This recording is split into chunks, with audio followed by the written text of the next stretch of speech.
আসসালামু আলাইকুম এভরিওয়ান, চলে আসলাম আবার। আমরা আজকে যাব চরফেশন থেকে চর কুকরিমুকরিতে। প্রথমেই আমরা উঠে গেলাম ট্রলারে। আমরা ছিলাম 5 জন বন্ধু। ট্রেন নিয়ে ঘোরার মজাই অন্যরকম, এটা আপনারা সবাই জানেন। তো আমাদের জার্নি শুরু হয়ে গেল। দেখতে পাচ্ছেন চলার পথেই দেখা হয়ে গেল একটি স্পিড বোটের সাথে। এটা বলতেই ভুলে গিয়েছিলাম, আমরা মোট 3টি বাইক নিয়ে গিয়েছিলাম চর কুকরিমুকরিতে। তারপরেই এলোমেলো পথ দিয়ে আমরা রওনা হলাম আমাদের রিসর্টে। রিসর্টটি দেখতে অসাধারণ ছিল। তারপরেই আমরা রুম নেওয়ার প্রসেসটা শেষ করলাম।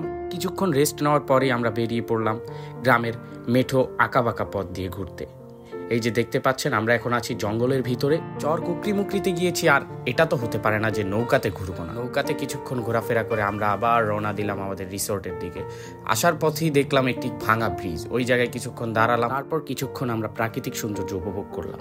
প্রকৃতির মাঝে হারিয়ে যাওয়ার যে আনন্দ, সেটা আসলে আপনারা এখানে না আসলে বুঝতেই পারবেন। আর কিছুক্ষণ পরেই আমরা আবার বাইক নিয়ে রওনা দিলাম আমাদের রিসোর্টের দিকে। দেখুন আকাশটা কত সুন্দর।